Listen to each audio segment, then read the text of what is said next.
Hey, what's up? My name is Vova, and this video is part of a bigger playbook where I describe how to set up a scalable infrastructure for small to medium-sized sales team. The whole playbook consists of three parts: basic technical setup, CRM, and automated outreach. So you can set it all up on your own step by step. Just keep in mind to allocate a budget from $300 to $400 per month for the whole infrastructure licenses. In this video, we cover the basic technical setup. That is the cheapest part, which will cost you around $25 per month, so you should do it as early as possible. Let me show you what I've got here for you. First of all, you're gonna need a domain. And most probably you already have one which you use for your website and main mailbox. But for the outreach, you should not use your primary domain because it may spoil over time. Don't forget you do outreach through it and you send multiple emails. Some people will mark it as spam. The reputation may fall at some point of time.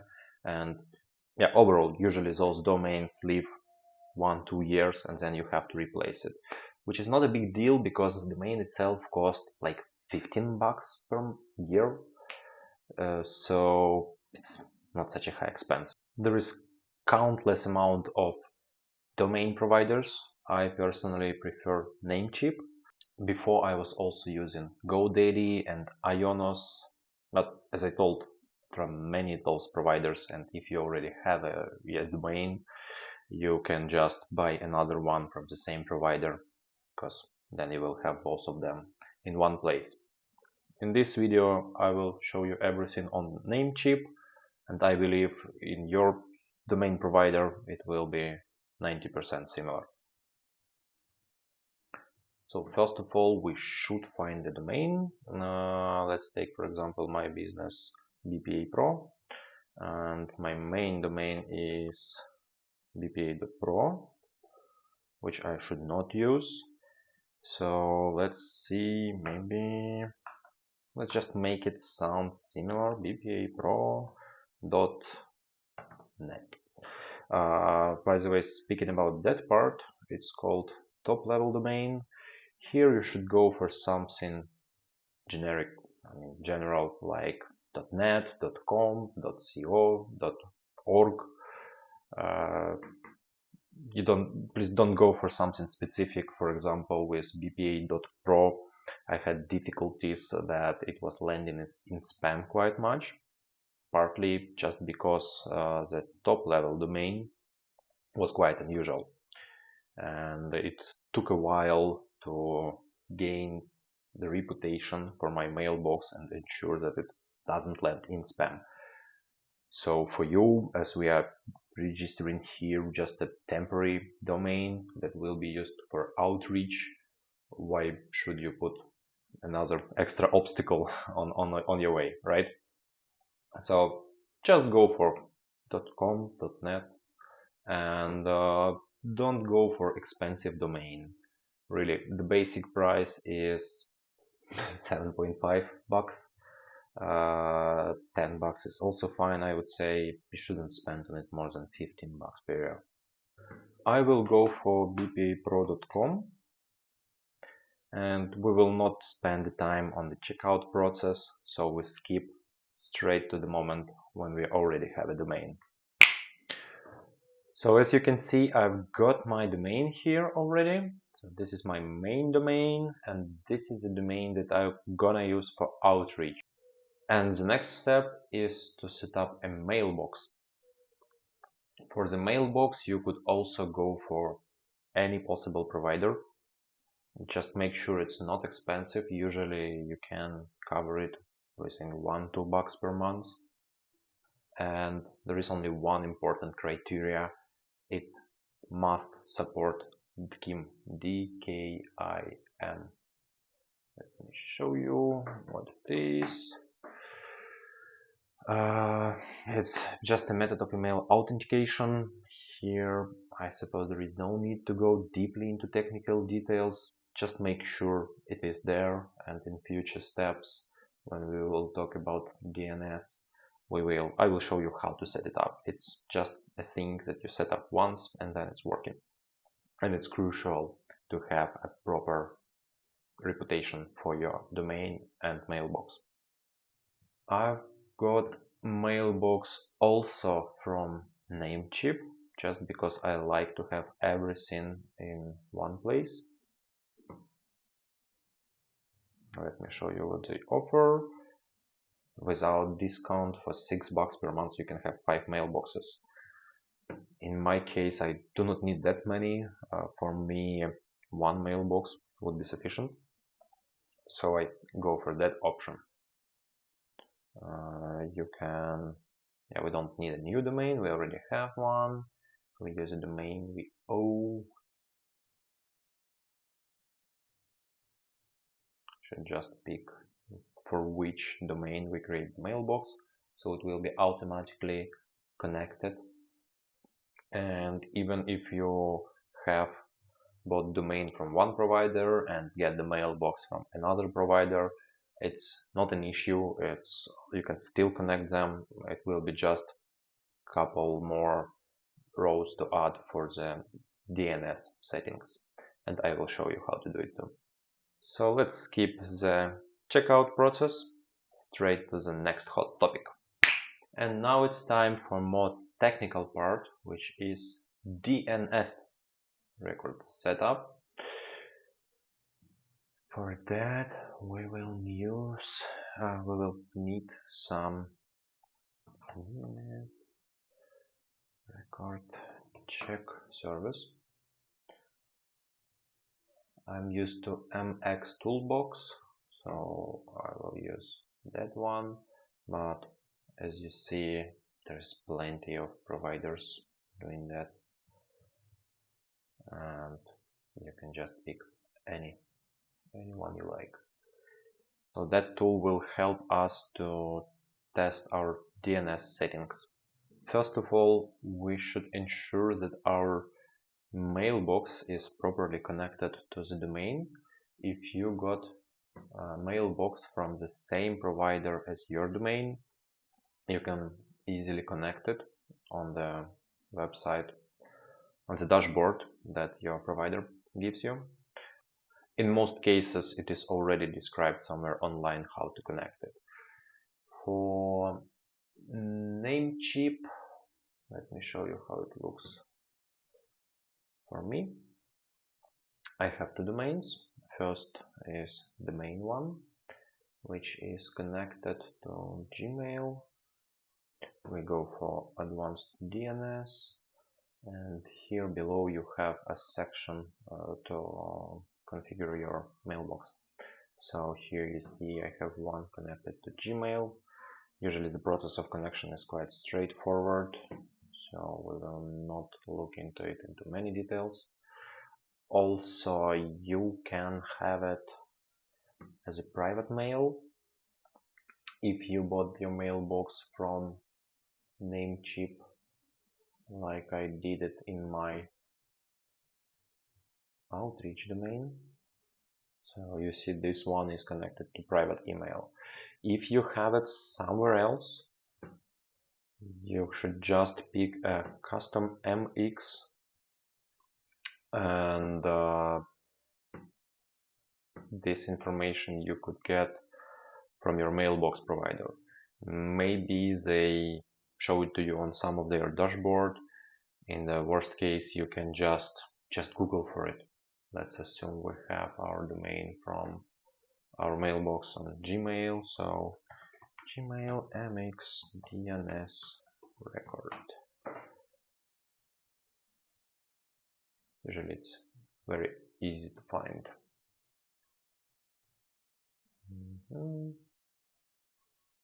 You see, alias priority value. So we just type these values in. Host is alias, value will be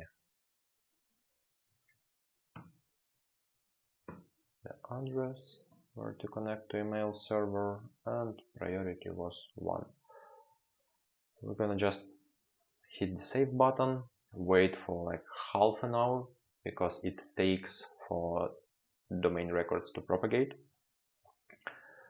So you save it, you wait half an hour, and then you just log in to your mailbox and try to send an email and see if it works.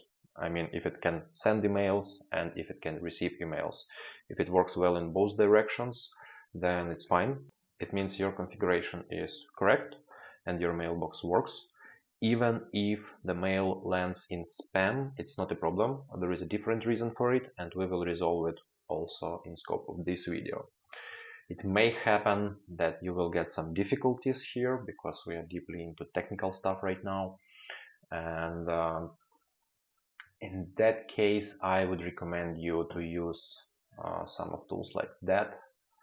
You see it has MX lookup, so it will look exactly for MX record of your DNS.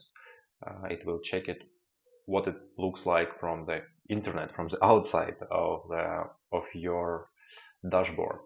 Because, for example, as you see, I haven't saved these changes because my mailbox is also hosted on the Namecheap.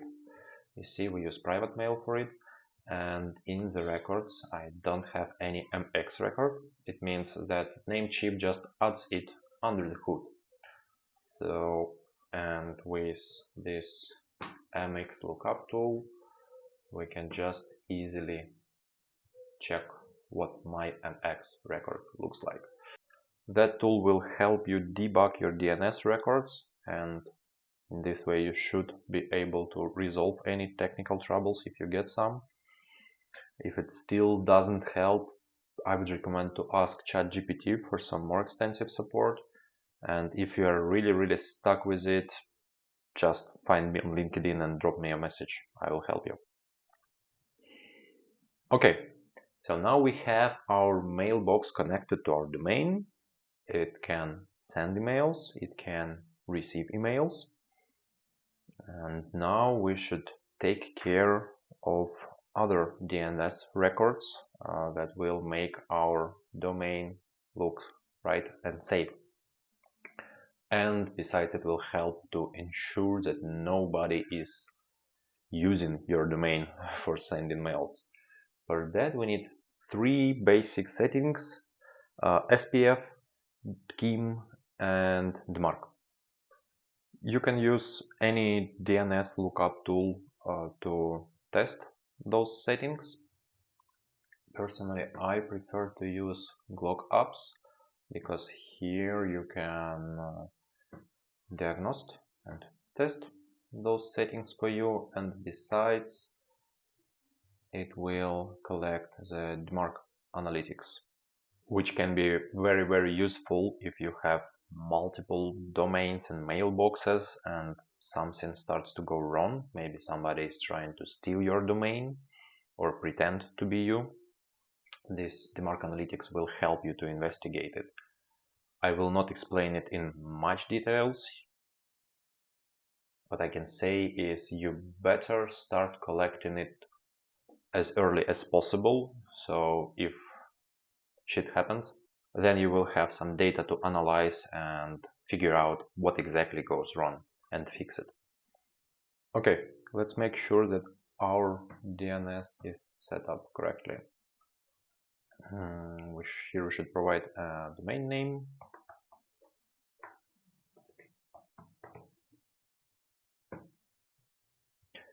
For me it is all green because I have already set it up.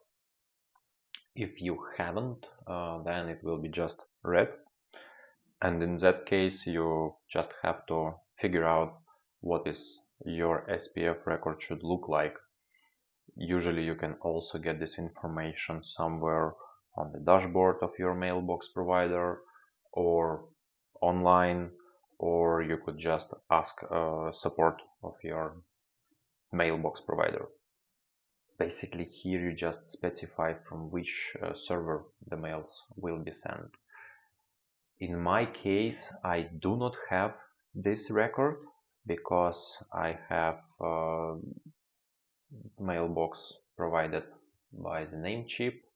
So it just automatically connects, and name chip adds this record under the hood, so I do not see it, I cannot change it, but it is there, and that's what it looks like. So let's assume if it would not be there, if I would have it red, and I would just have to add a new record. It would be a txt record, host everything, and value like that. The one, let's say, I've got from support. I just save it.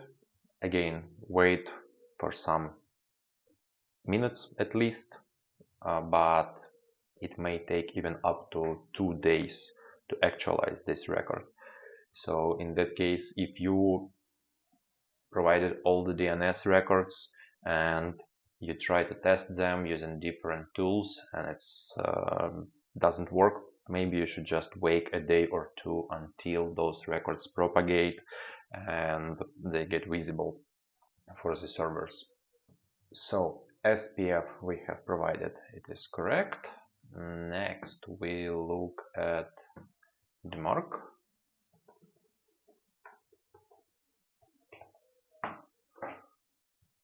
Let's see, of course we have this one here correct, because I have set it up already. DMARC says what to do with mails which look not good, which do not pass the security checks, and here you specify where to send reports. So behind the scenes, mail servers, when they send emails to each other and something goes wrong, they just share the reports, and here I ask to send these reports to Glock apps. So this is why I can see some statistics here. So this is a visualization of those reports that mail servers send from time to time. To get the value for this DNS record, if you plan to use Glock apps as I do, you just add a new domain under the DMARC Analytics section. You type in your domain here and just use this value which it provides by default. So the default setting here will be sufficient. As well, you can Google how to build it. I would recommend to just search for the tool. Build DMARC record. We take MX Toolbox, the trusted one, just type in your domain. And it already suggests you a record. So you would have to add a txt record, the host name to provide, and the DMARC record itself. These sections you can get empty. If you don't want to collect DMARC Analytics, of course they provide their tool. They offer you to use their tool by default. It's not necessary, it's just necessary to have this DMARC record. So you see, we just clear it up, and that one will be already sufficient. Let me show you what I got for me. See, I have it also DMARC, and I send these mails, these reports to Glock apps because I observe it there. And the last crucial record is DKIM. This one is used for encryption of your emails. So the way it works is your mail server uses a private key to encrypt the letter, and here we provide a public key which receiving mail server can use to decrypt your mail. This one here I have just as an example, so let's delete it like it never been there and add it from scratch. It is a little bit simpler for me because I have the same provider for domain and mailbox. So we just go to the private email, We're gonna manage our mailbox, and we should generate the Kim record. Here we have it, and it was automatically added to our DNS records. If you use third-party provider, nobody will add it for you automatically. So you just should figure out what a Kim record should look like. You would just copy the record, go to your dashboard, manage domain, advanced DNS, and this is how your record should look like. So in our case, you see, we would just have to remove everything not needed. This. So the value for the record, you would start from y equal kim1 and the key itself with some other settings, and the host or the domain key. So this part may vary depending on your mailbox provider, because they can come up basically with any name. In our case, it's default domain key, as you see it's used here, and the value itself is gonna be the same. Yep, exactly the same. Once you have it done, you again have to wait from 30 minutes to 2 days until the records will propagate. Of course, I will not make you wait all of this time, so we skip straight to the part when we can test our Kim. Okay, how can we test Kim? As you may have noticed, there is a Kim validator in Glock apps, so we can test it here.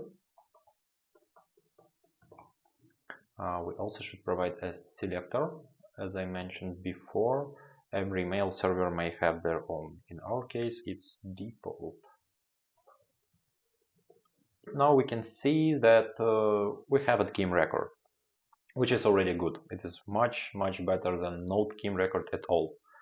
Nevertheless, we need to have everything bulletproof, and for that we need to send an email and see if it was properly signed, like encrypted and decrypted. For that we should access the email client. In my case it will be a web interface. In your case it could be a desktop app, or most probably also web interface. First option is to send email to some of your Gmail mailboxes, because Gmail for sure provides functionality to check it. Regarding others, I cannot say. Most probably there are plenty of others which also allow that. We send the mail, go to our Gmail mailbox. Okay, here it is. Here we can see that email has been signed, because if there would be any issue with Kim, we would not have this header signed by. If you need a little bit more details, then we can go for more, show original. And here you also can see SPF, Kim and DMARC, all of the three most important DNS records to be present. We see that all of them pass the check and Gmail sees it as valid. So we have very low chances to land into spam folder. If you need a little bit more details with some more recommendations, then you could use some service where you send the mail and then analyze it and give you a full report. There are many services like that. I was trying only one, Mail Genius. You don't have to have account there. Usually you can test it, at least one email you can test for free, then you would have to create a mailbox. What should we do for the test? Prove that we are not a robot, copy the email they gave us, and send there another email. Test Kim 2. Shoot. Now you see my report. If you don't have an account, it will look a little bit different, but the meaning is still the same. First of all, If there are any issues with theme, you will get an error here, like a red label with some more details about what could be wrong there. Besides, it does some extra checks which can be useful for you. In my case, there are a couple of warnings, but warnings are not as dangerous, and as you see, we have 98 out of 100, which is quite good result. Consider using older domain. Okay, first warning is that domain is too young. This part is unavoidable for us. What is the other? Email message body. Yeah, of course, this is easy to fix. So this is another way to test your theme. As you see, there are many options to test it. I believe for you will be enough to see here in the original on Gmail that SPF, theme and mark pass. If you have it looks the same, then congratulations, your mailbox is ready for warm-up. Just before we switch the topic, I would like to show you a couple of useful DNS settings. So let's go to my DNS, and here you may already have noticed that I have a couple of extra settings. It's URL redirect record and BIMI. First one, URL redirect. Highly recommend you to add this one too, because when you send email to somebody and if they're interested to learn more about your company, some people may just copy the domain from email and just paste it in their browser. So it wouldn't look good if there would be just some blank page or whatever. So in my opinion, the best practice is to just add a redirect record. So once they use this domain, they will be just redirected to your website and they will find all the necessary information about you and your company. Next record is BIMI. This one you also may have noticed that there is a validator for it in Glock apps. It is a very basic setting where you just give a URL to your logo, so email clients can use it when they show your email. So here you can see example how it will look on recipient's smartphone or a desktop application. Small thing, but in my opinion helps a lot with branding, helps you with recognition, and highly recommend to do it. Your image just has to be hosted somewhere, so you can provide a URL to it. And here on Glockups, for example, you could even generate this record. So that would be a host, a type of record txt, and the record itself. You can generate it here, you can Google for some other generator, or you can just type it in on your own, because the only thing which changes here is the URL. So this is how it looks in my settings. This is it for DNS. I believe your main domain has much more DNS records, but this one will be used only for outreach, and for outreach this is more than enough. So let's have a look what we have done so far. We have bought a domain, we have created a mailbox, we have connected mailbox to domain, we made sure that SPF, DKIM and DMARC records are set up correctly and validated them, but our mails may still land in spam just because we don't have any reputation. So the last step is to warm up your mailbox. You could try it manually just by sending mails to your friends and asking them to mark it as not spam, but it will take a while. So just save your time and use a specialized tool for it, because there are plenty of them in the market. Let me show you.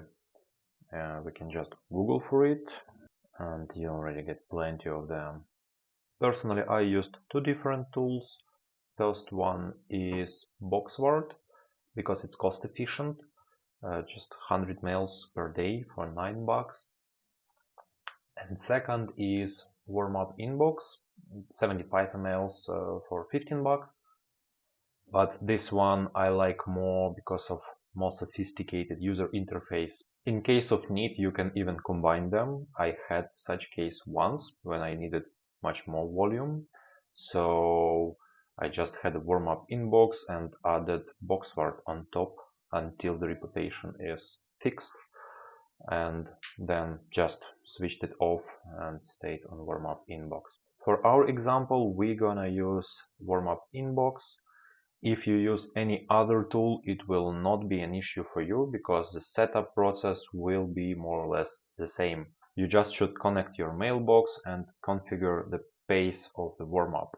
You should warm up your mailbox at least for 2 weeks before you start sending any outreach mails from it. The recommended duration is 2 to 3 months to be safe. And of course, it depends on amount of emails that you plan to send.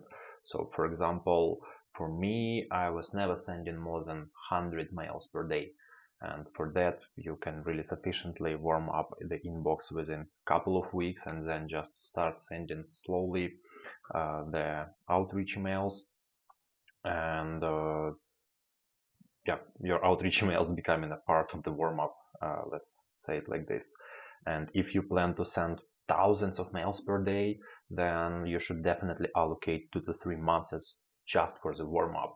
To pick the best fitting license for you, first of all, you should understand the planned volume to be sent. Are we talking here about hundreds or thousands of mails per day? And second important criteria is for how long will you need to warm it up. So usually you should send more volume during the first couple of months of warm-up.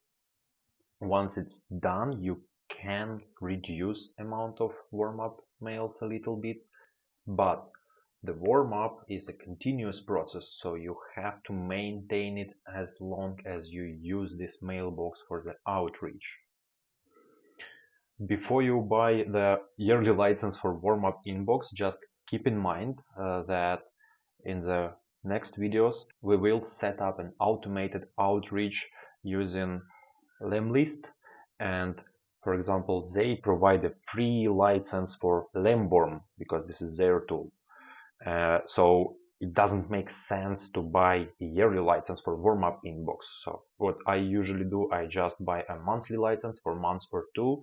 So while I'm setting up the mail sequences and automated outreach, my mailbox is being warmed up.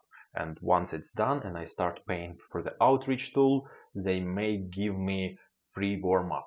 So I will just switch to it and stop paying for warm-up inbox. Just keep that in mind. I already have an account, so I will not create one. I will just log in. After you have created your account, just make sure that you have one license available. And now we should connect an inbox. You may see that I already have one here because I was warming up my primary mailbox to make sure it doesn't land in spam. And now it's time to connect the outreach mailbox. This process would be very similar to setting up your mailbox, for example, on your desktop client or mobile application. So first of all, we should figure out what are the SMTP and IMAP settings for our mailbox. Usually you can find it somewhere on a dashboard for your mailbox provider or in the mailbox settings, or you can just Google for it. I will look into my mailbox. Most probably it will be somewhere in the settings. Yes, see, we have an option to connect your device. Let's go for Windows PC, we need mail, and here we are. This is what we need. Okay, so let's connect it.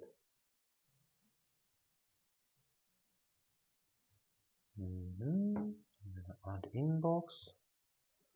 First of all, we need the address. Here we are. Continue.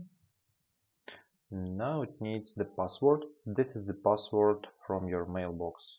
So the one you use to log in the web interface, for example.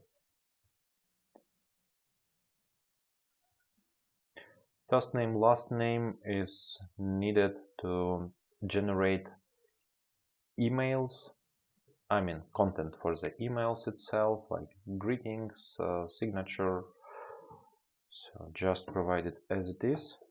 So your emails will look realistic to other mail servers.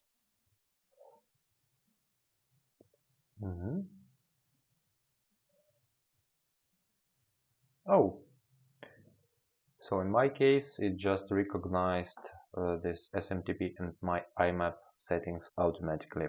In some other cases, you would just have to type that in. So now let's go to the settings view. Here we are. Again, we see the filter ID. Here you can read some tips about how to set up the filters in your mailbox. Here you can see SMTP and IMAP configurations. So if warm-up inbox wouldn't find it, then we would just have to type that in.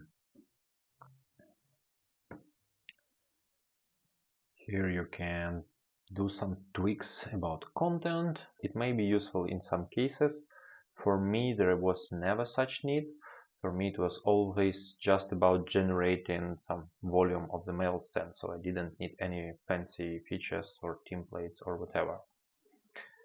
However, if you have a budget for it and you have a time, it will not hurt to look deeper into these settings and set it up. So the last part which is left is to set up sending frequency. As we have a brand new mailbox, we start from the very low baseline. 4 emails is fine. Actually, it looks like basic settings are fine. We are anyway at maximum. So we are good to go with basic ones. Now we can go to the dashboard. So far you only see how many mails is planned to send, but after those emails are sent, you will also see the statistics about how many emails landed into inbox, were categorized or went into spam. Also here you can see the reputation score, which is one of the main things to observe. You don't have to observe it too often. Once a month would be sufficient. Anyway, if your reputation drops, you will receive an email notification. For the first month, maybe you could just observe it once a week, just to be sure it all runs smoothly. And below, you will also find the inbox health check. Those are the things we have set up before and validated. So in case you have done something wrong on previous steps, you will notice it here. Last but not least, let's make sure that our warm-up mails are not being mixed up with outreach mails. So for that, we should go into settings. So we see this filter ID. Should just copy it. If you need some additional information, I just recommend to follow this link and read about it. You see they also provide a video instruction how to set it up in Gmail. As we use private email from Namecheap, we will set it up there. So we should find where we can create filters, or for beginning, let's create a folder for it. Add a new folder, warm up. Okay, and now we should create a rule or filter to send all of the emails there. Let's check it here. Compose filter rules. Okay, create new rule. Warm up mails. Subsequent rules. Okay. Now we should add a condition. So the condition was that they add this special keyword into the subject. This will be the only condition, and action that we should take. File into, not inbox, we select the warm up folder. Select and save. I'm not sure if we can apply it for the all previous mails, because I already had some warm up mails generated. Yeah, so they're in the inbox mixed with everything. But after we set up this rule, every new warm up email which contains this keyword in a subject should land into warm up folder. So after you set it up, just test it on the next day and make sure it works. So this is it. Congratulations, we are done. I hope this process was smooth for you and video was helpful. Please feel free to send me your feedback on LinkedIn or via email. I would appreciate it a lot. And in case you have any questions, please feel free to send me a message via the same channels, and I will be happy to support you. What we have discussed in this video, those are the very basics which I recommend to do for everyone who made a decision to go for email outreach in their lead generation.